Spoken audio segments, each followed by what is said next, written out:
This is an island cart that I built for my wife, and there will be a full documentation of the process following this, but I wanted to give a little bit of an introductory to it. And then the videos are not the entire process, but they're breaks in point and clips of the process to document. I'm not set up to be filming everything that I do, but I wanted to put this together to share because there might be somebody that gets some ideas or would just like to watch it. So this cart has 4 corner posts that came out of a Craftsman house here in town, and it's old growth yellow pine, about 100 years old. Can't buy that stuff on the market anymore. The metal that you see here and the towel rack that's around back is from a fence that my grandfather built in the 50s. So this has a lot of nostalgia and meaning to it as well. The sapele mahogany that's in the center here is from a job that we did at my office. These drawers that are in the middle actually go both ways. So they go all the way through, and that allows easy access from both sides. This one here on this side has a knife insert already there, and this is out of mesquite wood, like this is from the other side that my sister-in-law gave me. And this was cut out, shaped, and saw blade kerfs in here to allow for the knives. And I'll take this tape off once I put it in for the last time, because as you can see, it's a little bit of a tight fit and would be hard to get out otherwise. There's shuttles inside here that are encapsulated because the drawers are screwed on. You'll see that further in detail in the rest of this video. The doors are raised panel doors that I also will link a video that I used as a model for how to build these. And this allows for more storage in the kitchen, has freed up a lot of space for the knife drawers back in the other cabinets. Coming around to this end of the cabinet, this is the rest of the metal that came off of my grandfather's fence, and I fashioned it into a towel bar there to hang towels on. So hope you like this part, and you can continue watching to see the rest of the process that it took for me to build this. Here's the old growth pine porch beams that I had. I cut them to length and then will cut them in half or split them so that I have 4 posts. I don't have a lot of pictures or videos of this beginning because I wasn't sure I was going to do this, but I am using these pictures to start this clip. I will take the mahogany frame here and am making tenons on those, which I eventually will cut in half and insert from either side of the post. I am figuring out a design key here. I've got the frame dry fitted together. I need to figure out where these wheels, there's not much meat left on here to bolt in. So what I'm thinking about doing is adding a welded bracket and a half size on the 2 ends, because I've got to allow for these. But then I could bolt all the way through. I've got a bracket on the other side as well. That's my idea. This is the frame with the sapele mahogany frames, mortise and intended into the corner posts. And you can see here the framework of the drawers and the cabinet space below. The tops of these posts had a little bit of a blowout, so this is epoxied so that will strengthen it and secure it to hold it together well. Here I am adding a mahogany plywood bottom to this island cart, and it is clamped and drying in place. I didn't end up adding any metal to the casters. From recommendations from friends of mine, I left that simple. I did drill holes closer into the wheels and lag bolted them to the posts, and they have stood the time well. They are functioning very well. This is going to be a combination of pictures and videos and somewhat crudely made. Here's the frames for the raised panel doors. Here's the blanks, the panels that I'm going to make the raised panels out of. This is the jig that I've made, and I got to cut this off. I've just made the jig now, but it hadn't been, so that'll get sliced off. But the door is going to ride on here, and I'll be able to clamp it up here to keep it to hold it steady. This is the cart so far, and I have made these panels here, and I've got to shave them to fit right, but those are going to be on this end. This will be open. This will be doors that I'm making, raised panel doors, and drawers in these two spots. This is the jig for cutting raised panels. This lift helps to hold the panel in place. I've already made the side cuts, and I do those first so that there's less splinter. I set it on this so it's resting on this hardboard down at the bottom, and then clamp it to this and make the cut.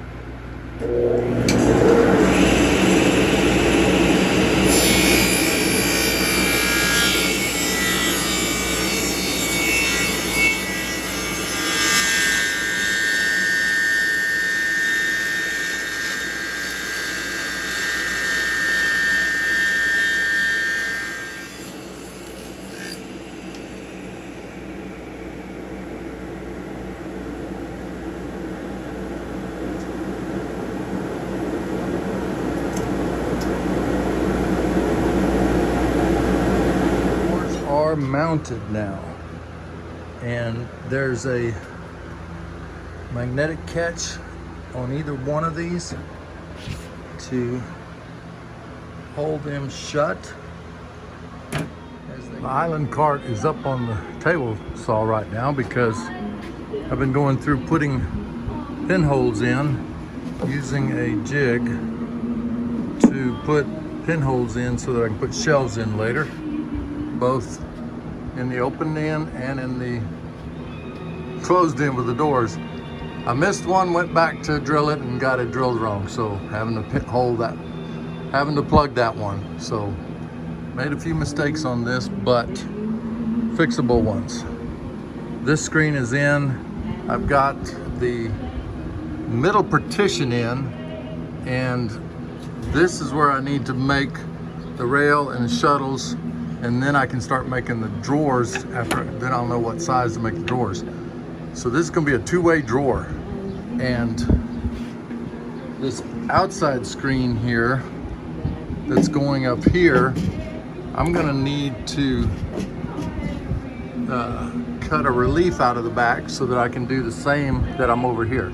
These are the shuttles that I'm using for the two-way drawers, which will allow them to open both ways, but not go all the way, about 3/4 of the way. So you'll be able to access them from both sides on this cart. You'll see later how they actually work, but I made them one long piece or a couple of long pieces, and then I just cut them into 4-inch pieces. And I will link the article that I got this from. Pretty instructive and helpful. This piece I'm moving is going to be attached to the drawer, and I've got more than 1/8 of an inch in because that piece is moving freely, but these shuttles are going to ride in between the drawer and the cabinet. They'll have magnets on either end to attach to the stile and to the drawer front, which will keep them moving back and forth. So trying to get those fitted. You can see I already had to shim them out, and because I got them too narrow, now I'm trying to get them to the right size. So this is a work in progress. I've used a metal plate and to position the magnets, and then one on the back side right here, and then 2 on the front where they'll match stile and drawer front, back of the drawer front, and use the metal plate to hold the magnets in place while the epoxy dries. Closer. Wanted to bring it into the kitchen and see what it would look like in here. These are not, they're too tight right now to open, but they do go all the way through. This one's a little looser, but I've got a lot of adjusting to do yet on it. But I'm glad I didn't do any extra work on the wheels and just mounted them straight to the bottom. Then there's gonna be a shelf here and a shelf here for cookbooks and a granite top right there. I've got the front taken off of one of these and screwing in the sides, but I need to adjust these. This one will slide, this one won't. I've got to really push it and pull it to get it out. So what I've got to do is take off, thin this down so that it slides in and out easier, get them adjusted, and then I can work on getting the fronts back on. All right, these drawers now are pretty well fitted. These sleds are going to be encapsulated in between here once I get the fronts on. There's a magnet on here that clips to the inside of this frame, a magnet on here that will touch with the drawer front. And these will slide back and forth and allow this drawer to go 3/4 of the way back here. And there's two of them, so once they catch, then the front is going to be on there and it won't let the drawer go any further. Now the magnet on the front will bring this one back as it comes back. And again, these will be encapsulated inside there. You can hear it click when it gets to that magnet. So this is a two-way drawer, and you'll see more when I get further along. I've got it turned up on its side because I'm putting some shelves in, and these will be bookshelves. The books will sit here, this being the top, of course. So this shelf is free-handed or free hanging, so I'm making a metal bracket here as kind of a drawbridge look, but it'll help keep the books in. And I'm going to do the same thing here, except I'll bend this tab in to bolt it in. So I'm just kind of cleaning this up a little bit. These are slats from an old wood fence. These are metal from an old wood fence of my grandfather's. So there's going to be quite a bit old in this, and it'll have some meaning. The cart is getting close to being finished. I still need to put the ends on these shelves so that the cookbooks don't fall off. These two drawers are now, fronts are all set, and they slide. This is going to be knife drawers to set knives, and I still need to build the tray to hold the knives, and they'll slide in. But you see that the drawers are going all the way through so that they're accessible from either side. And what allows them to do that is a rail on the cabinet, both sides, and a rail on the drawer itself. And then there's these shuttles that slide with the magnets, because there's a magnet on the cabinet frame, there's a magnet inside the drawer frame front, and that helps these shuttles to ride back and forth, and they come together and they keep the drawer from going too far out, but they allow the drawer to move out. And so that's about 3/4 of the drawer right there. The rest of it can be accessed from the other side, so you can get to everything. Here the metal brackets for the shelves are installed. This will help to keep cookbooks in and hold the shelves up. The other end has the towel bar, which I made by bending this with a hammer, so it has a hammered metal look to it. I was looking to achieve an antique style. The doors open up. There's a shelf in the closed portion and in the open. That way you can store stuff on two shelves. I'm laying out the knives for here. I'm going to have to put this a little deeper here so that the blades will not tip over. This is 1 inch. This is a little less than 1 inch. This is 2 inches. This is too wide. This is too narrow. I think I need to come back at about 1.25 inches 1/4, I think will work. I'm gonna do a little research online and see what I can find out. But I'll be able to get quite a few knives in both of these drawers. I have sprayed the cart twice with a clear polyurethane finish. I actually sprayed it 4 times, twice in each setting, and steel wooled it in between each one. And then after this last one, I went back and put a furniture oil just to, you know, after you steel wool it and wipe it, it just has a dull finish, but this brought the richness out, and it'll dry to a matte sheen once it gets a little bit dry. So this is the last time it's going to be apart, and it's all starting to go together now and move into the kitchen. This is the knife slot that I'm working on right now.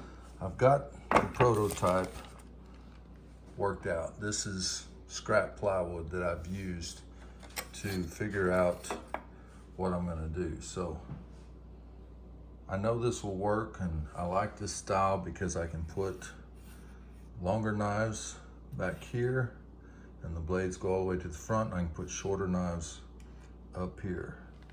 So I'm doing this in a series of pieces and then putting it together. I had this piece of mesquite given to me by sister-in-law for birthday a few years ago.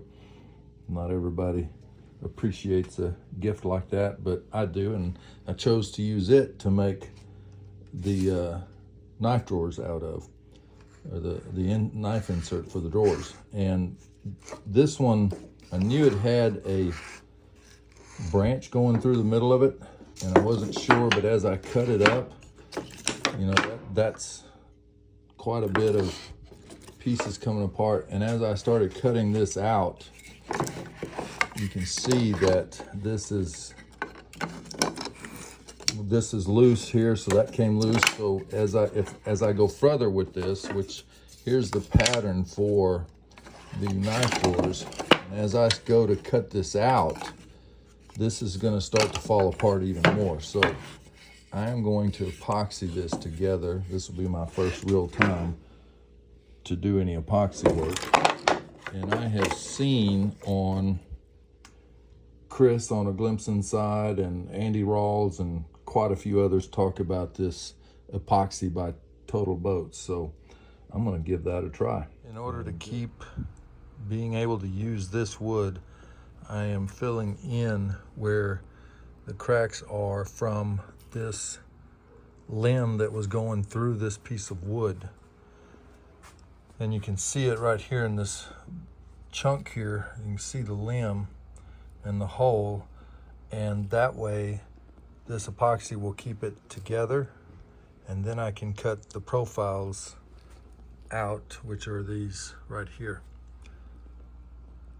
Using a heat gun to help with the bubbles, and it is helping. So this is kind of a practice run for me to get a better feel for epoxy, but it's not a finished tabletop, so to speak, that I'm too worried about. This is mainly just for the structure of the wood and not for the looks. So after I had the blocks dried, I trimmed them up by running them over a joiner and through a thickness planer to get them down. And then I traced out the pattern onto this, and I was able to get 2 out of 1 block. So then I cut them out with this bandsaw, and now I have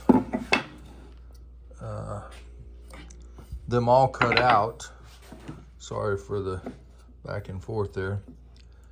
What I'm going to do now is tape these up, and I can come back with and brush some epoxy in to fill these cracks in. You can see that the worst parts of it are okay, and then where these were not exposed until I cut them open, now you can see them and they're exposed. So I'm going to epoxy that and then I'll come back and use the pattern to route them finished, and then sand and polish to get to a good edge. But I love the way the grain is showing already on these. So I am trying to fill in some of these spots. You can see that there's a little bit too much of a crack in there, and I'm more worried about this being the top of the knife drawers and food and, well, not food, but dust particles getting down in for whatever reason. And then, you know, utensil drawers do need cleaning from time to time, no matter how careful you are. And I don't want these crevices in this wood, so I am going through here and filling these, and I will keep working at these until I get them to where they're filled up. Using the pattern, I thought I would start first with this bit, but it's just not quite, or I cut my wood too thick for the distance here, and it's just not quite getting it on one pass. So what I'm doing is coming back with a pattern bit, an actual pattern bit, and then I will come back. So I'm doing each one of these with that pattern bit, and then I'll come back with this flush trim, and then I'll be able to get each one done. So it's going to take 2 passes, but it's getting done maybe better than it would have. So here I finished routing them. Next I will glue them together. There's a couple of them that had some chip out, not as bad as these two, so I'm setting these to the side. I'll glue these up in 2 sections because I need to get them into these drawers from either side, and I'll get on, after they're glued up, I'll sand with a belt sander in this, in the edge of the belt sander will go into this. Just have to be very careful and sand this to the point where I get this epoxy polished and smooth and clear looking, and then I'll be ready to cut the saw kerfs in for the knives to rest. Now I am in the process of sanding. I've gone 80 grit already, and I'm down to 120 on this homemade drum wheel. I used a hole saw to cut these out on a drill press. I had a bearing that I used on this dowel, and I'm using a battery drill motor to turn this, and it's working very well. I've got a metal sleeve or a metal piece to hold the belt in there, and I'm going to keep going down the grits until I get to 400. They are sanded, and now I'm going to cut the slots in here for the knives to sit, and I'm setting up my table saw to do that. And then I'll be ready to put a oil finish on them that's food safe, so that the knives sitting in there won't get it. I am using a Watco Butcher Block oil and finish, safe for food contact. Easy wipe on, but I'm using a brush because to get into these drills. But you can see the luster that it adds to it. Of course, it'll dry a little bit, but almost done. This is the cart completely finished. This drawer, she's already got Tupperware lids and such in that can be accessed from both sides again. And the knife drawer is finished. So you can see the big cleaver right here. I think there's 26 knives in there, and it's set up to where the long knife can be back here. This was the longest one, I think, that really, well, no, there's some that are longer, but then shorter steak knives up this side. And because the drawer slides to the other side, it's easy to access all the knives. And here's that cleaver again. So that is the finished product. Since you made it this far, Would you please give me a thumbs up, and if you like it, subscribe.